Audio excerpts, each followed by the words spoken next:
Welcome to Noon Hour Slides from the Moose Jaw Museum and Art Gallery. We're located on Treaty 4 territory, the traditional lands of the Blackfoot, Cree, Ojibwe, Saulteaux, Dakota, Nakota, Lakota, and on the homeland of the Métis Nation. We pay our respects to First Nations and Métis ancestors and reaffirm our relationship with one another.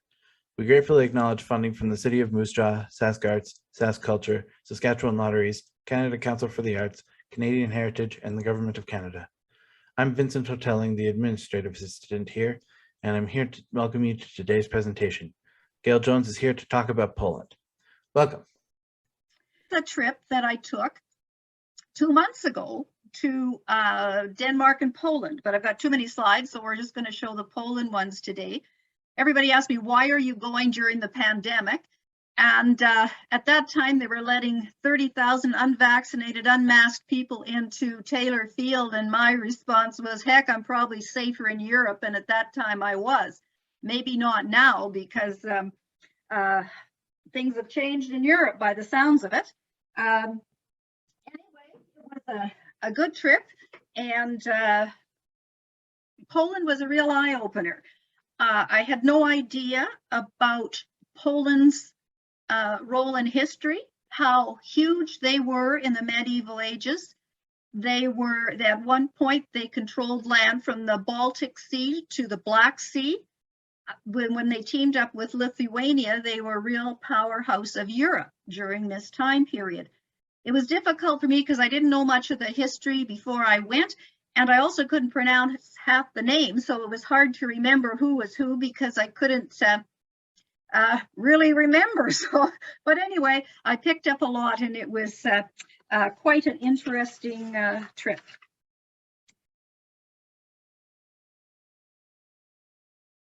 Okay, so where we went, we started off in Warsaw. We flew into Warsaw, and then we went down to Krakow, and from there we went into the mountains, into Zakopane, and then we went up to Gdansk to finish off. And it took us maybe about 2 weeks to do this. There were so many places to see in Poland. It was quite amazing. Now this is a picture I took coming in on the bus, and I was quite surprised that it had some quite large skyscrapers. But what also amazed me about the country is when it joined the the European Union, they really pumped money in here. They've got excellent infrastructure. They've got wonderful transportation, beautiful roads. Their buses are state of the art. It is just a modern country, and due to the European Union, that it has become this way. Here is a picture of a communist building, and if you've been to Moscow, there are a number of like it in Moscow. It's called Stalin Gothic architecture because it was built during Stalin's time, and Stalin had this built for the people of Poland. And we didn't get a chance to go into it, but we should have. But it is now called the Palace of Culture. They've got a bunch of theaters, movie theaters as well. They've got restaurants, nightclubs, and government agencies, I guess, as well in there. So it's quite a monstrous building, but that is one of the leftover communist buildings. This is the main old square. On the right is the old castle and palace. And straight ahead, the beige color building was our hotel, and it was called Castle Hotel. It's extremely old, but really kind of a neat place to stay right where the action is, as Noreen usually gets us. There. I was traveling with a lady I taught with in Fernie, and I've done a number of trips with her. She always gets us good accommodations. Again, this is a picture of the castle. This is the main square outside of our hotel. There's a big pillar in front. This was built by, the city became the capital of Poland because the king on the top of that pillar, Zygmunt III, during Elizabethan times, as a time frame, moved the capital from Krakow to Poland, or Warsaw, and that's why it became the capital. You can tell this square is not very busy, and so one thing about traveling in COVID is you didn't have all the crowds that you would normally have, say, in a summer in Europe. If you look at very closely, you can see somebody dressed up in a bear costume because they had street entertainers. There's also some guy I'm going to try this and see if it works. Zero in on this. You got some guy blowing bubbles in there and the guy in the bear outfit. So, and they've got a bandstand up there. So it was becoming quite lively on the weekends. Here's our hotel, closer look. We stayed in this window here, just up from the pink sign. And again, restaurants all around, great location. Here are some of the little streets in Warsaw. Now these buildings are not real buildings. They have been rebuilt and restored because the Nazis flattened Warsaw at the end of the war. These streets have got different names for the different types of merchants. I think this is Beer Street. Now, Warsaw and Krakow are on the Vistula River, and this is a couple of pictures of the Vistula River. People enjoying the river. Look at that modern bridge. That's EU money. Now, the Vistula is to the back, behind me, I've taken this picture, and this is the back of the castle. And of course, this is where the kings used to stay, and now it's a museum. This is what this square looked like after the Germans bombed it, and still in 1971, it looks this way. Why the Germans razed the city was because the resistance, the Polish resistance at the end of the war, saw the Soviets coming to kick the Germans out of Warsaw.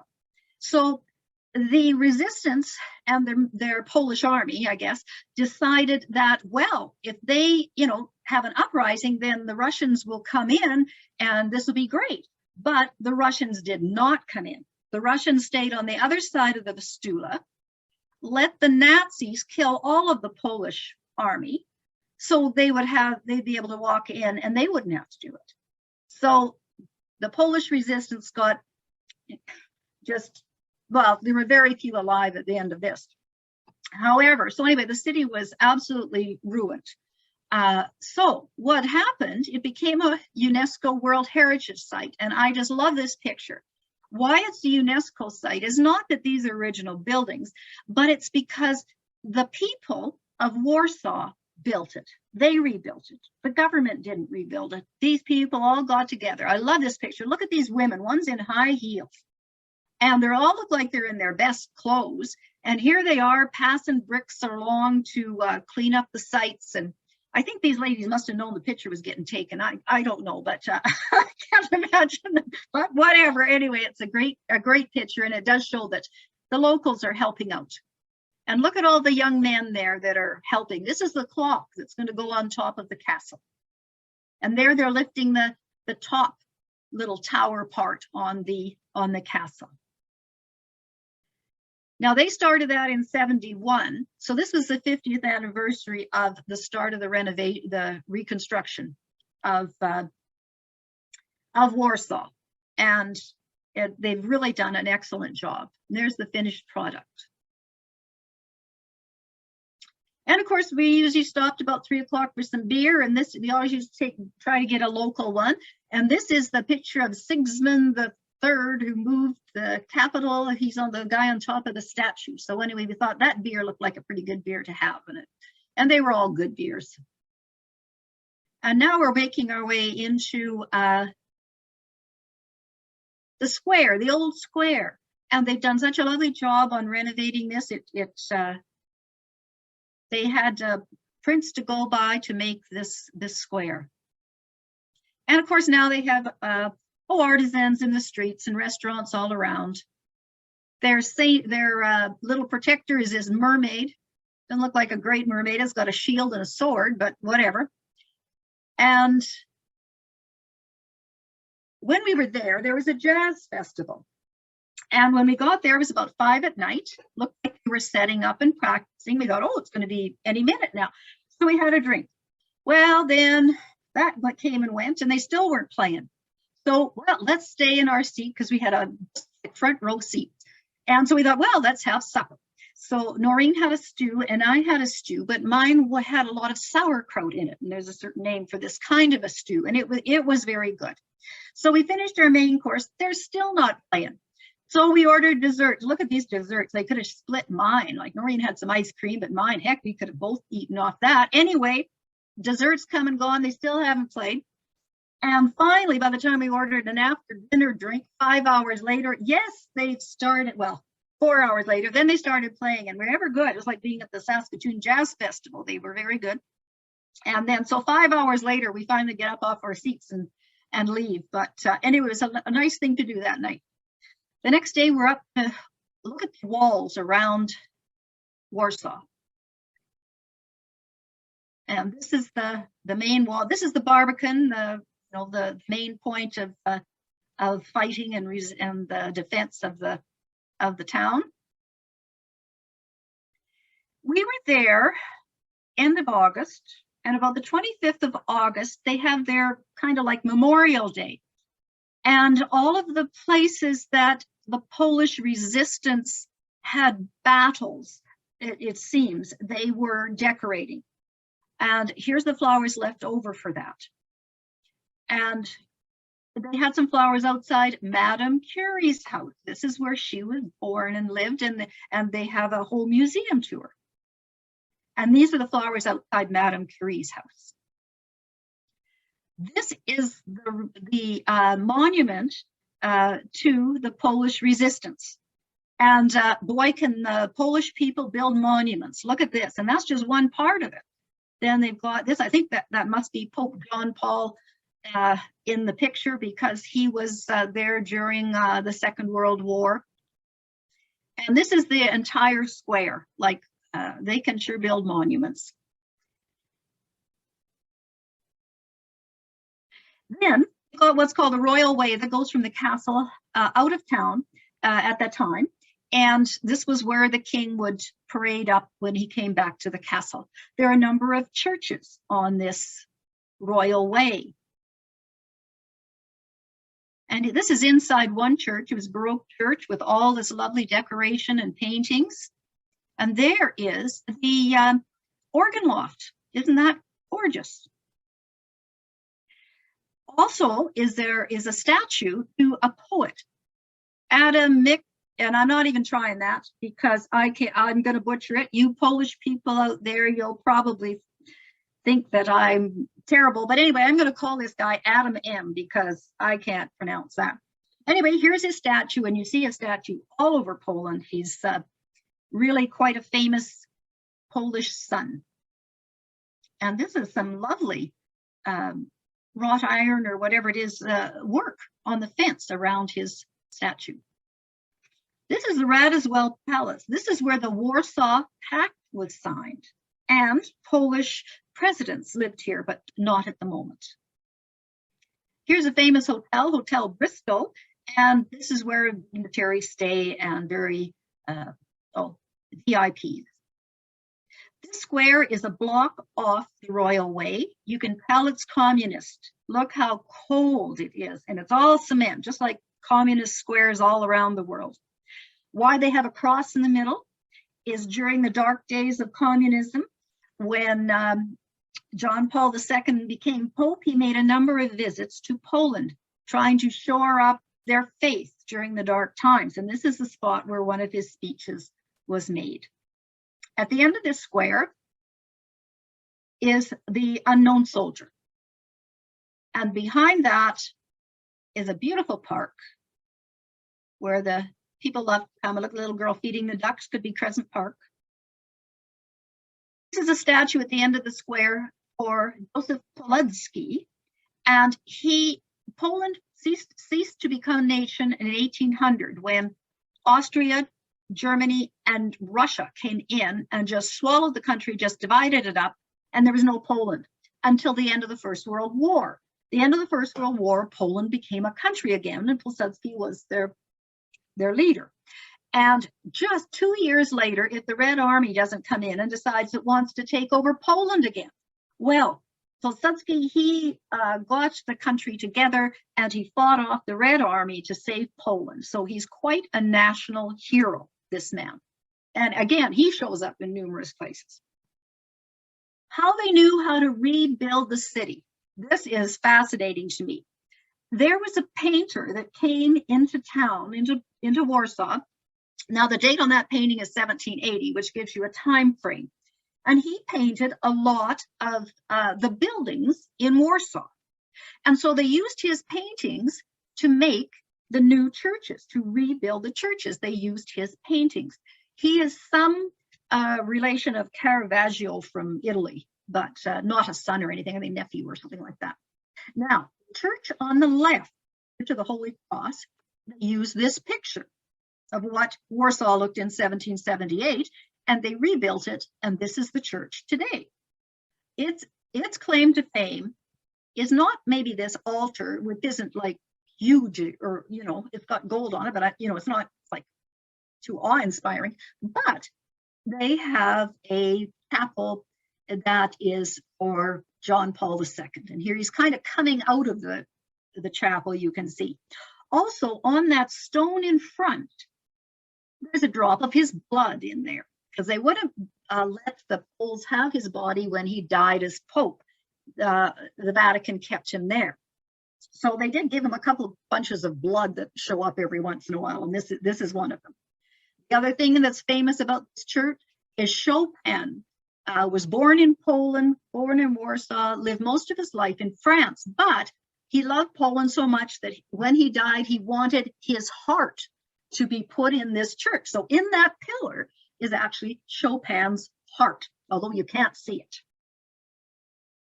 This is Copernicus, who's another native son of Poland, and he studied both in Krakow and Warsaw, and so here's his statue.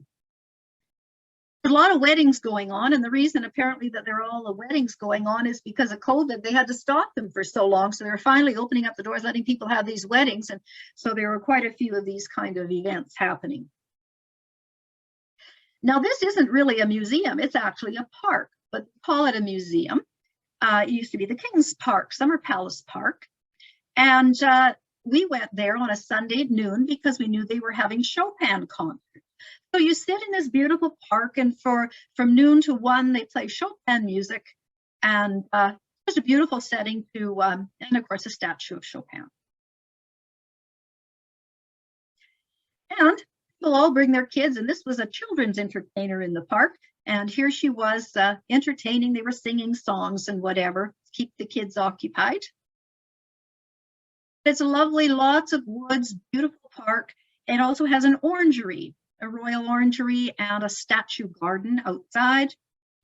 Inside, this was one of the few remaining wooden theaters left in, I guess, Europe. And anyway, it was beautiful, but I thought they'd take you backstage to show you all the old, how the curtains moved and the old sound, how they made the sounds and stuff. But no, you weren't getting back there. You just had to stay and look at it. But beautifully ornate. They had a lot of those Trump boy paintings, you know, where people are really sitting there and they're not. They're kind of like 3D paintings, and a lovely, lovely venue. Here is the Summer Palace. It had a little lake around it. And there it is from the other view. Anyway, lovely park to visit. And afterwards, we decided to take a tour of the old palace, the castle and the palace. So inside, we see the places where they still entertain for special events. And there is the Polish white eagle, crowned white eagle, sort of their emblem, the white eagle. This is one of the beautiful rooms that they entertain in. The old throne room. These are all of the pictures, like I was telling you about. They've got a couple of walls of these pictures. And you know what? It kind of reminded me of Louis Rice, I believe, that in Moose Jaw took pictures of all of the buildings. And I think Kendall Garno has just done it. So, hey, we may, hopefully we won't need to go back to any of their paintings to redo anything a Moose Jaw, but that's what they have kind of done here with that man's paintings. And there's a painting that he did of the hotel we stayed at. And of course, you can see Sigmund's column there. Okay, so anyway, so here we are, and there's nothing left, of course, of the Warsaw Ghetto. And so they've made a park out of it. And where's my next? Okay, here we go. So it's just a park, and they've made a museum, which is wonderful. And they have, again, you have to have a lovely monument. After that, we flew to Krakow. And Krakow was interesting because the buildings were original. They're medieval buildings because they weren't bombed during the war because it wasn't large enough and it wasn't industrial enough. So it got spared. Krakow was like the capital until Elizabethan times, and up until then they held all the power. And Zakopane is where we went after that. So in 1257, the Tartars from Russia came in and captured the city and razed it. They burnt and pillaged all of it. And when in that bell tower you see in the main square that's all lit up, at the top of that, they had a fellow who was a bugler. And he played this bugle tune to rouse the people in the town to fight. But he only got halfway through the music and he got shot with an arrow. So what happens is they play that same tune 24/7 on the hour, and of course they stop the music at the time he got killed. And this was really cute for the first 3 or 4 hours, but let me tell you, when it was 3 in the morning and that bugler kept blowing that stupid bugle, if the Tartars hadn't have got him, I would have thrown him off the tower. But anyway, it was interesting anyway. But this is the main square, but it's only half the square, and it's one of the largest main squares in Europe, and that's St. Mary's Church ahead of us. Here it is in the morning, and whose statue is in the middle but that Adam M., the poet from Warsaw. That's his statue in the middle of and on the left-hand side is called the Cloth Hall.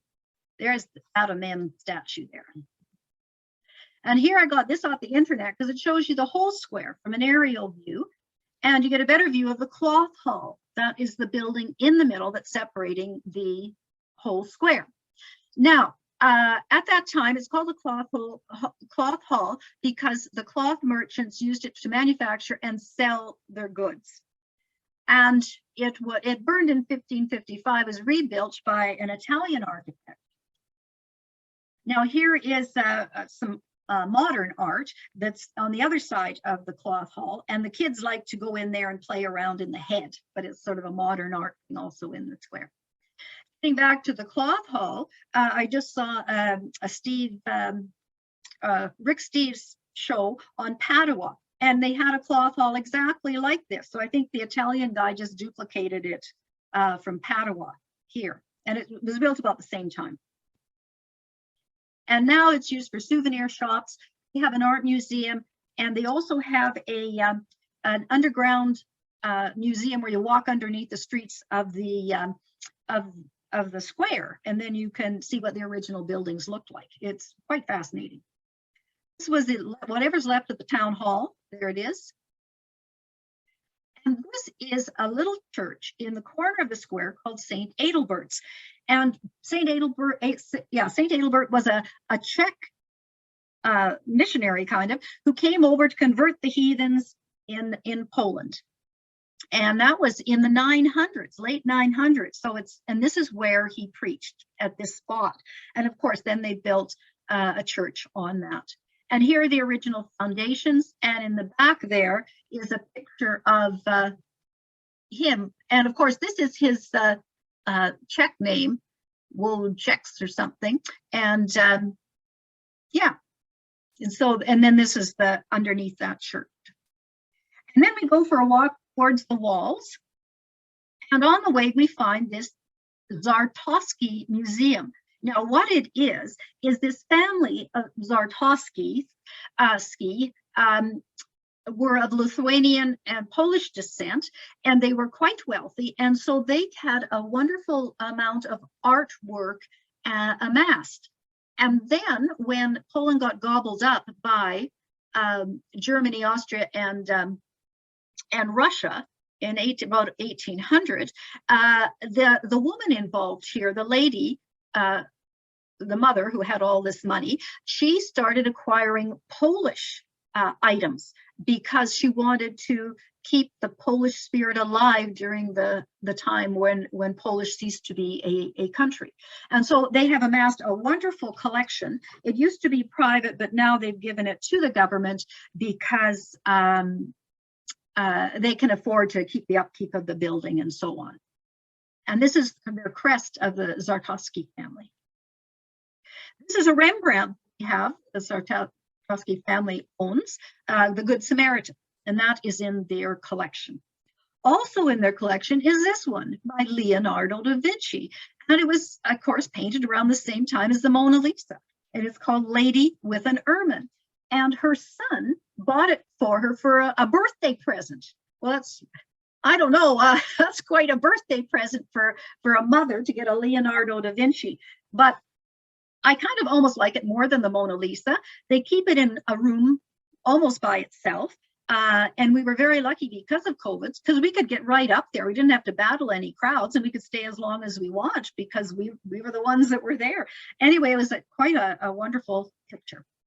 Also, the Polish memorabilia, these are stamped, you know, like seals that they used for their letters and documents. And they had a selection of Polish books and so on. And of course, here we are at the walls again, and this is the main gate, the Flamen Gate, because that's their patron saint, fire, saint of fire. And this is the walls, and their Barbican. Now, their city walls, like in Vienna, they've taken the city walls, when they took them down, made like a ring road around the old part of the city. Now, they took the walls of the city down, but they've made it into like a walking path and a lovely park atmosphere all around the old city. Well, here we are at St. Mary's Church, and we go inside there, and what a beautiful place it is. The ceiling is all blue with stars, and it has beautiful paintings, and these are all around the choir stalls. They're wooden carvings with gold. The major piece of work here is over the altar there. The whatever that is, whatever you call it, a triptych or whatever. The Nazis stole it during the war, and they did get it back. So it's extremely valuable and precious, this altar. And of course, here's the star again. And of course, every church has had something to do with John Paul II, because he is their man. A famous painter, Jan Matejka, designed all of the designs and paint on work on the church here. There's some stained glass windows. It kind of almost reminded me of an Eastern Orthodox church, like in Russian, where all the walls are painted with pictures and whatever. It was a rainy day, so after that, we stopped and had a beer because couldn't do much outside, and we'd already done our day's work. Next day off, go, and this is where John Paul II lived when he was Archbishop of Poland. And this window was where he would come out of to talk to people on the street after a day's work, and he talked to them about whatever they wanted to talk to him about. There's a church that he originally preached at. It's a very tiny church. Of course, it has his picture there. But what else is important too is they had an artistic movement called the Young Polish Movement, and they got into Impressionist art at the same time as the Group of Seven and whatever. Now, what they wanted to do is, again, give the Polish people hope. And so this young Polish movement of artists sort of tried to bring back Polish patriotism during the dark days. And here's more of his stained glass windows. His name is Wisponski. Same church. They We have a royal route as well. And on this route are many churches and other important buildings. There's a lovely building on there. It's a restaurant now, but looks like a very wealthy family at one time. There's a church with all of the saints' little models in front of them. And below they have a crypt with a lot of their religious people buried. Now, this church is the only one building standing when the Tartars came. It's the only one left. That's 1255. This church has been standing before then. People took refuge because they had water during that time. And so the townspeople stayed here. You can tell how old it is by how many little patches they got in the walls. Now, Krakow had so many churches, they used to call it the Little Rome. And there's so many churches. My cousin once told me that a friend of hers went to Krakow and they decided to meet at the church, but then it took them ages to find each other because they didn't know which church they were talking about. So anyway, lovely little, again, streets. And this is where lived from 51 to 67. I think he was bishop maybe at the time, and they've got a museum there to him as well.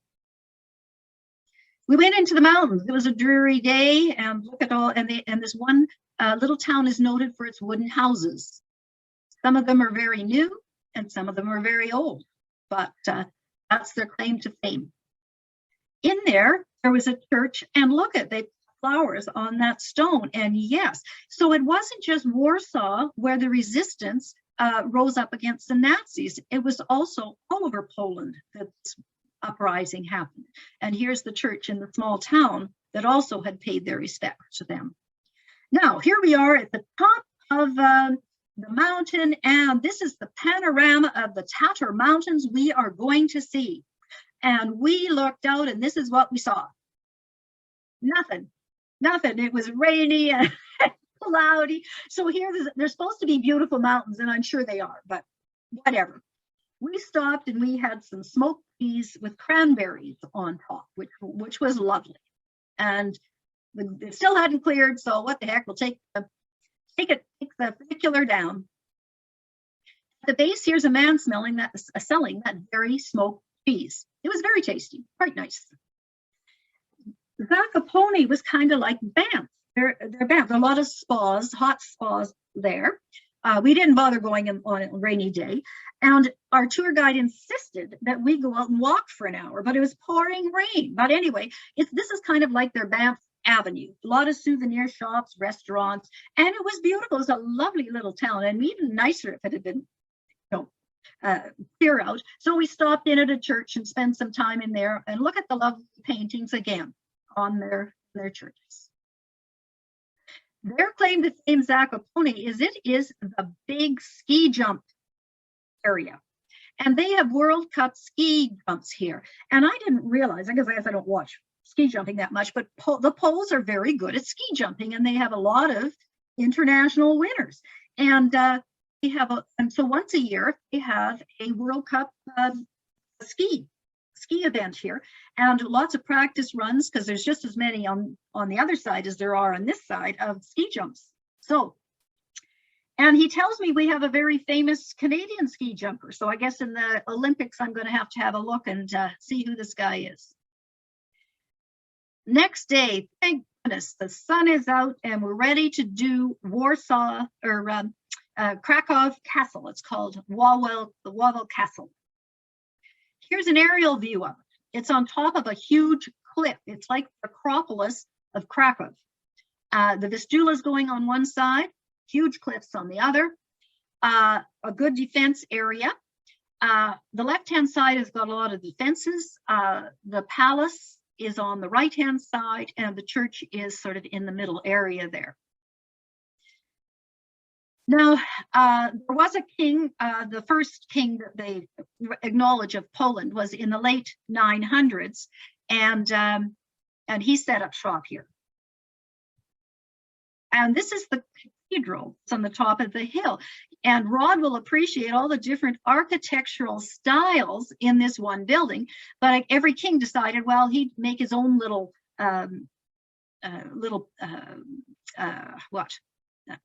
area of the church for their saint. And so it is just a big muddle of the different architectural styles.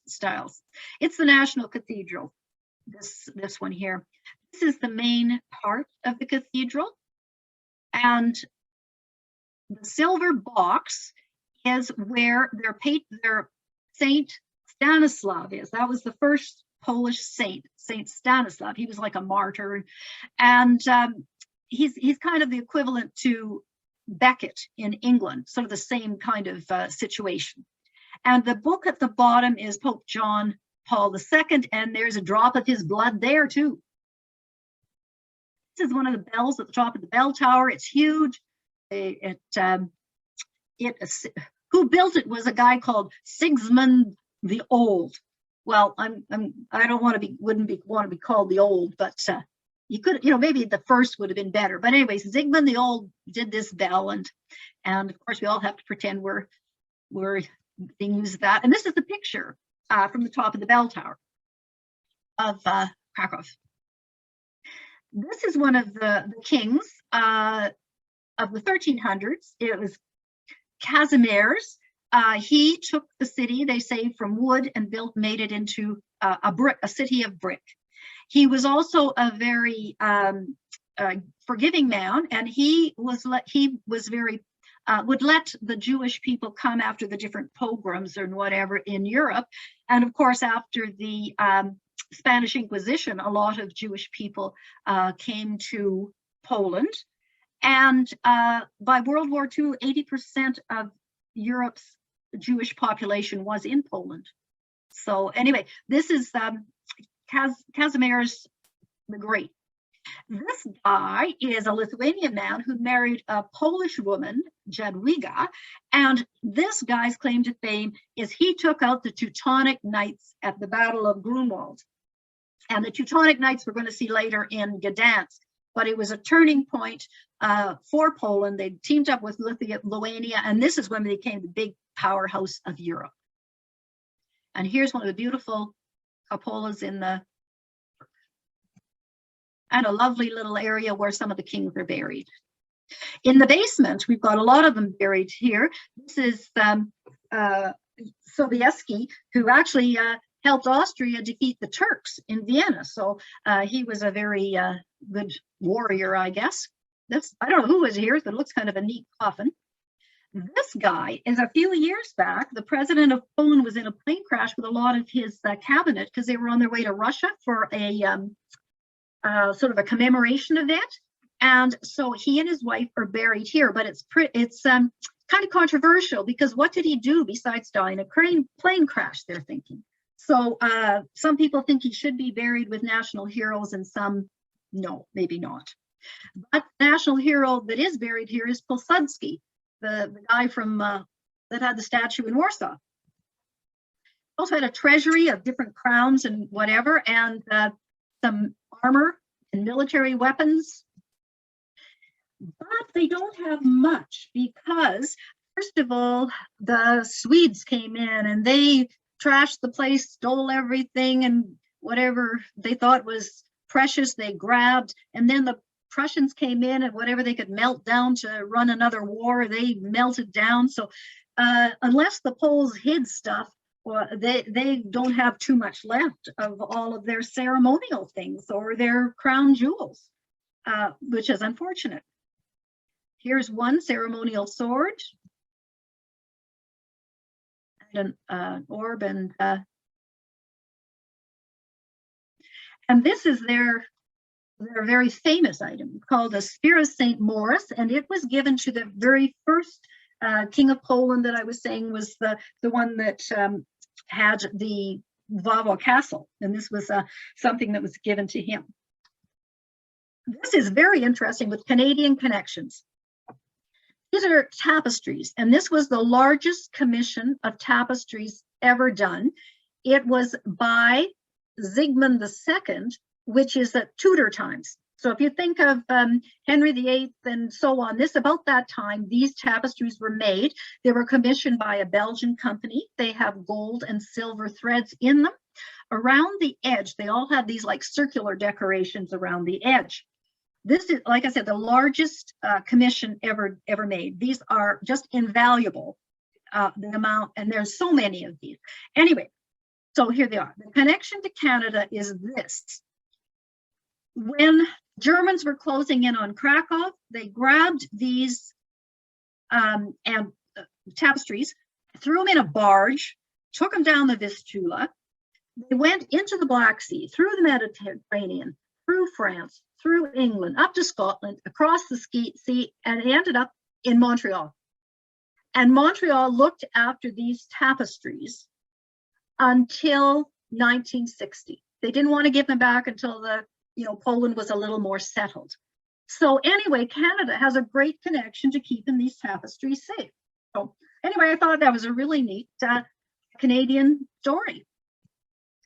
Also in the cathedral is the Cathedral Museum. And of course, this has got all of John Paul II's wardrobe and so on. But one interesting thing that was in the museum is there's a letter from Buzz Aldrin that he wrote when he was in space, and he wrote it to the Pope. So that was kind of an interesting thing that I found in that museum. And here's the outside of the church again. Here's the Vistula River that runs behind the castle. We also had to go to this place, which you all probably know by the sign, "Work will make you free." I didn't want to go. I'd gone to Dachau in Germany when Beverly and I went to Europe in '73. Did not want to go, but you have to go because you have to pay tribute to these people. And so Auschwitz was. And of course, that picture, of course, oh. Anyway, I need say no more about that part. I know we all know the story. But also on that tour, it was a salt mine. And this salt mine is what made Krakow very rich. The salt mines at that time was a valuable moneymaker because people relied on salt for preservation, right? Their foods. And what was kind of funny to me was, usually when an archaeological dig, you go down, and the further you go down, the older you get. But of course, with mines, the further you go down, the newer it gets because you've already mined the stuff on top.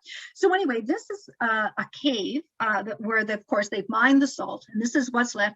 And what the miners did was they carved out religious symbols in the walls. And here is an altar and the religious site in the salt mines. Quite interesting. They've been mining these since, whatever, 900s, and they just recently, in the 1900s, they quit mining the salt. Now it's just a museum. Here's the hotel we stayed at on the main square, and just to the upper right-hand side, this is our room that we stayed on. So why we had such a beautiful view of the square. There's Maureen in the pink jacket, and one of our outdoor restaurants. It was quite nice. These guys have the best Wiener Schnitzel. This hotel, they were wonderful. Here's the cloth hall again, and we go in here to see the art museum.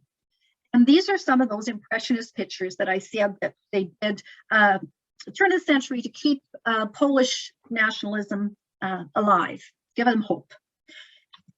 And and they like to do pictures instead of great events. They were doing pictures of normal people and times, as opposed to.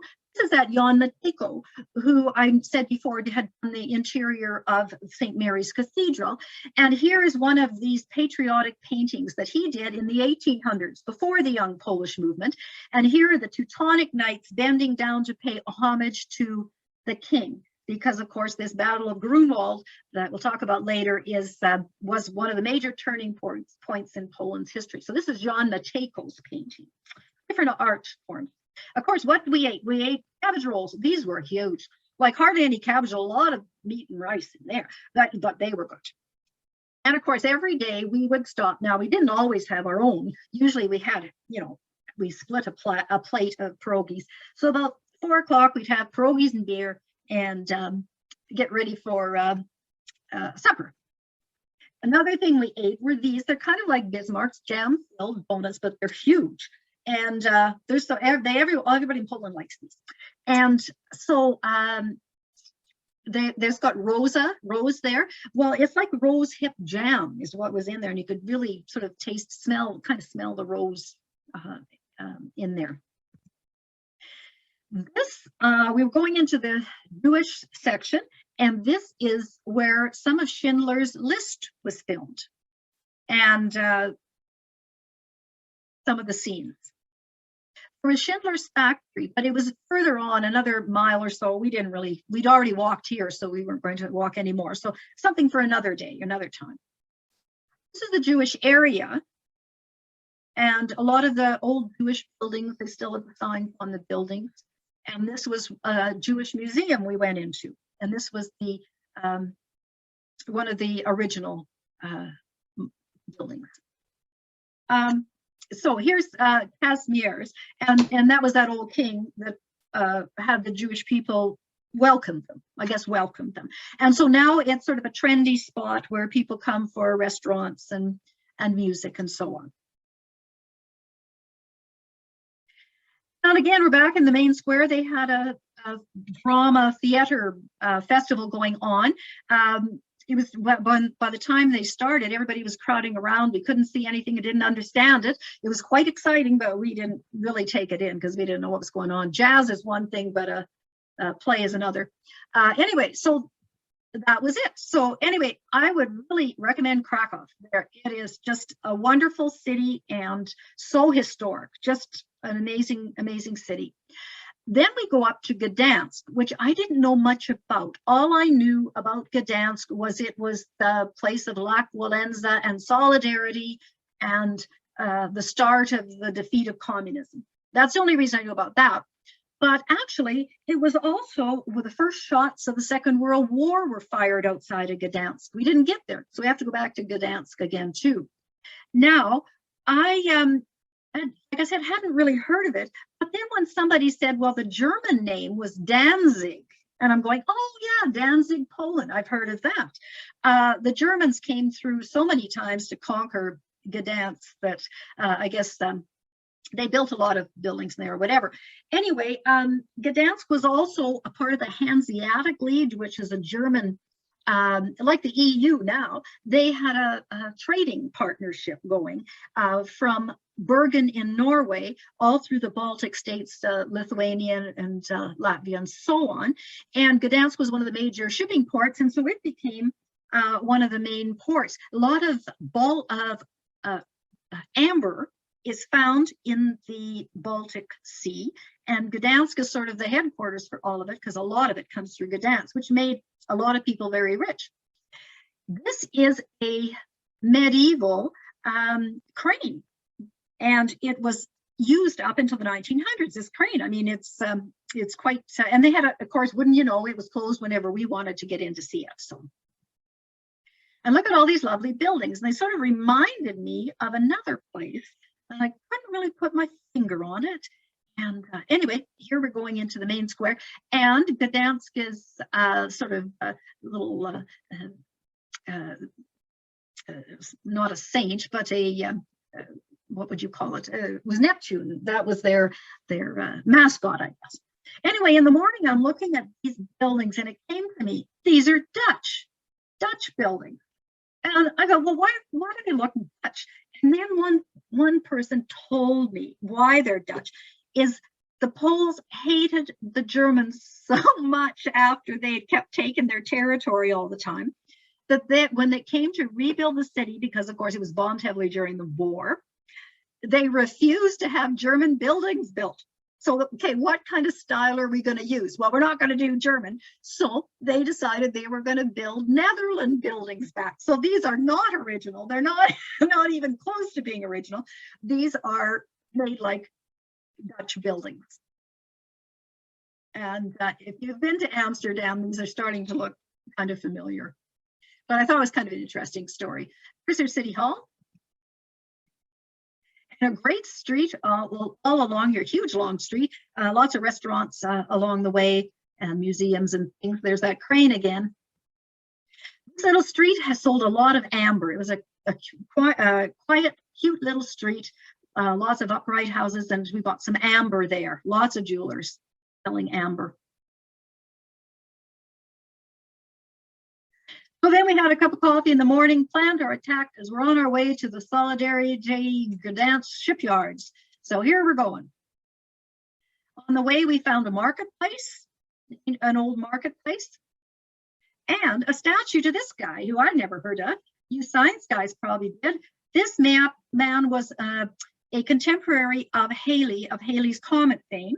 And this guy, Jan Hoel, anyway, he mapped the moon. He named a lot of the mountains on the moon, and he has a crater named after him as well. Now, his name is also something different in English and something different in German. So if it looks familiar to you, that's who this is. This was the old mill, and a lot of factories run out of there.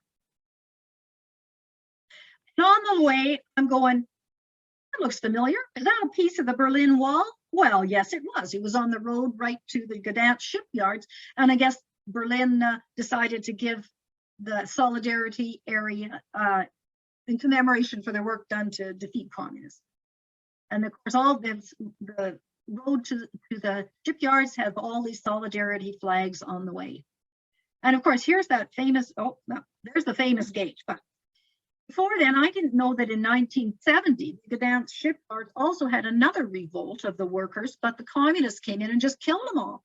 And this statue is to the 1970 victims of that shipyard uprising.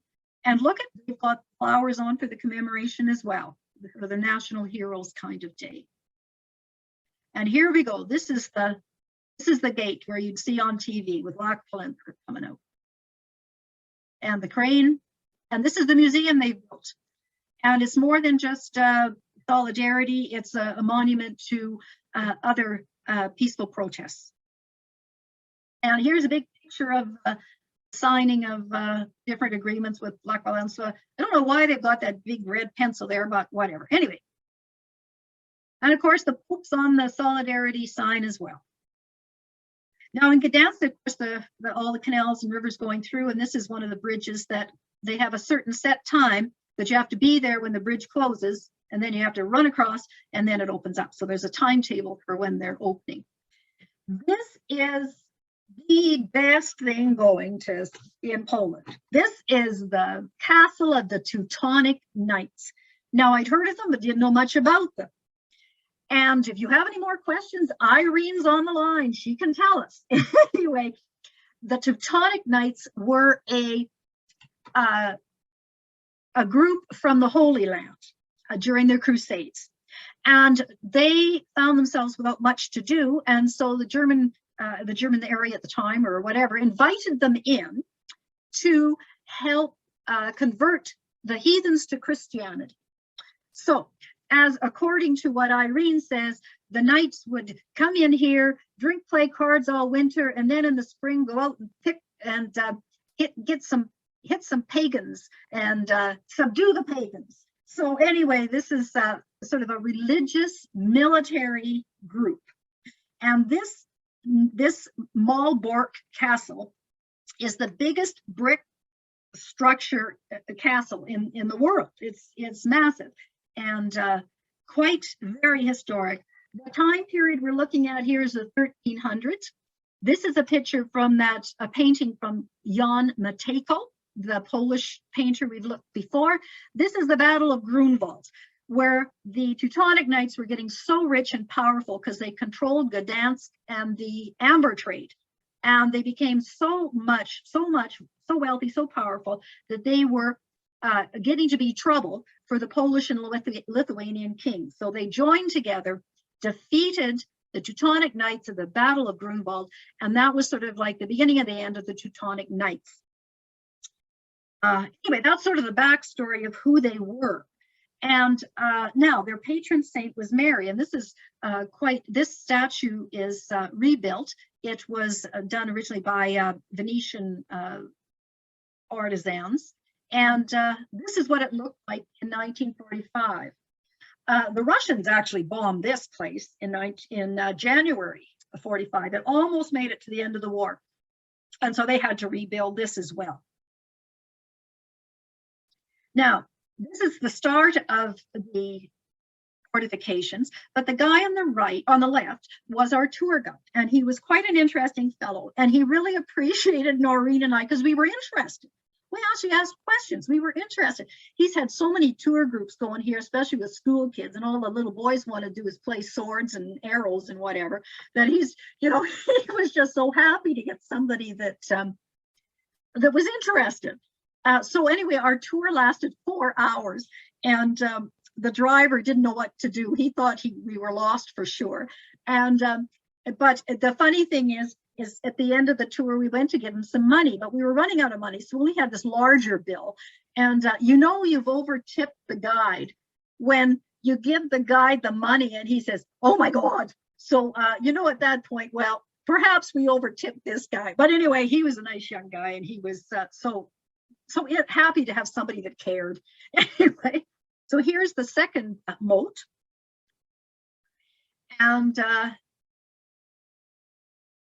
And here's an interesting part.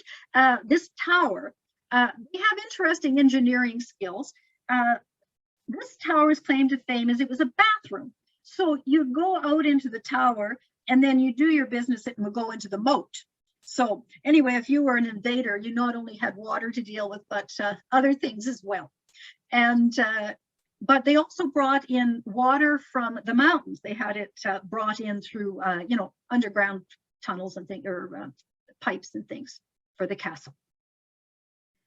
So here we are going through the first one, and this is the first courtyard in here.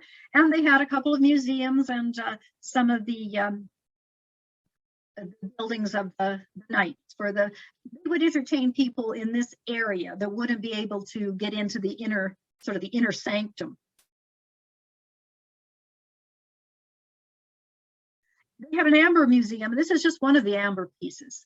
All the different color amber that they used in this piece, good workmanship. And now there had a whole bunch of these, and this is just one example of the amber. This is where they would entertain dignitaries that weren't sort of the religious idea. Look at the beautiful ceilings, aren't they? They're just lovely. But the big interesting thing here is look at the ground, at the bottom, they have squares with round holes there. What they do is they would burn wood and coal and whatever, and heat, and then it would come under the floor, and you'd lift those round metal things up, and then all the heat would come in and make this room warm in the winter. So very clever engineers. So it was way ahead of its time in terms of heating. And some of the frescoes on the wall, apparently the orange color was difficult to find, and so you had to be pretty rich to get this orange color, apparently. So here's at the back of the picture is where the Grand Master and the knights stayed. So we have to go through another battlement to get there. Here's some statues of some of the Grand Masters. And actually, there's still this bunch is still alive. They were like the St. James Order or John Order, and the Grand Master is still lives in Vienna, and he came the day before we got there to some special commemoration. And so anyway, that was kind of interesting. And also, besides the knights, they also had other people stay with them. For example, Irene told me that Henry IV of England, before he became king, spent a winter with the knights in Malbork Castle. Now we're going into the inner sanctum. Anyway, you cross the drawbridge, and there you go into this area here. And this is where, of course, they're going to hit you with the arrows. And I said, oh, we're going to throw lava or boiling oil at you. And he said, well, no, they didn't do that, but who knows? Anyway, it had never been taken. Malbork has never been taken. And this is the inner part. Of course, the knights were supposed to be religious. So, of course, they have the cloisters, lots of little chapels around the edges. And this is the hall where they would have the knights and extremely important visitors. This would be the Grand Master's domain right here. And there is his chair. And there I am sitting in his chair. Again, you can do this because it's COVID. Otherwise, you probably wouldn't even get near that chair. So anyway, and there is one of the, what their coat would look like. And here's some extra pictures that I had of the area. And here's one of the bridge they have that we used to get out of the castle. But this Teutonic Knights Castle was just amazing. If you're in Gdansk and you get a chance to go to Malbork, it is worth the, supposed to be half day, but as it turned out for us, an entire day. And then we had our local beer, and that's it. That's all I have. Gayle, did you have any special bakery dish or other dish that you really liked in Poland? Well, those donuts were good. Those donuts were very good. We weren't much for desserts, really, to tell you the truth. So I didn't try any. Does anyone have any that they? Well, did you like that? How about that sauerkraut stew? Is that good? That looked. It was good. It was good. I liked it, but you know, it was a little bit too much. You know, I mean, I had at least 3/4 of the bowl, and I just sort of, I ran out of steam. It wasn't that I just ran out of steam, but it was good. I liked it. It was sure different. I hadn't tasted anything like that before. Yes. Gayle, did you have any problems? What kind of experience did you have traveling during COVID times? You know, it was difficult, but the only reason it was difficult is you had to stay awake. You had to stay alert. You had to know, like, you have to do so much research before you go about the countries and what they want and what their situation is. And then, like, even though we wanted to get into Denmark, you have to keep your eye open, because is Denmark still open? Well, what are they going to take us? Because Norway, you had to do a 2-week, you could go to Norway, but you had to do a 2-week isolation, where Denmark, you didn't. But Denmark was well vaccinated then, and they were pretty open. Now they're not, but they were pretty open at the time. We found a good window to go. But and then when you got to Denmark, you had to think a week ahead. Okay, now when do I need to get a shot? Where do I have to go to get a shot? And so you were doing all of this. And so that made it very, a little stressful, because not only then you got shot, then you said, okay, now where is this, where's my results, you know, and how am I going to get my results? And they said they were going to email it. Well, they didn't email, you had to go and check yourself. So, you know, like, all of the stress is on, but it was worthwhile because there wasn't anybody there. There weren't any, well, there was really nobody there, but there were very few North Americans there. And so you really did have an easier time traveling. It was much more like traveling in the 80s than now, you know. So good and bad, but boy, you sure have to stay alert. You sure have to know what's going on. Yeah. And a lot by cell phone. You better have a cell phone. You better have it, know how to use it and plug it in. I was lucky Noreen was very, very up to date on a lot of the stuff. But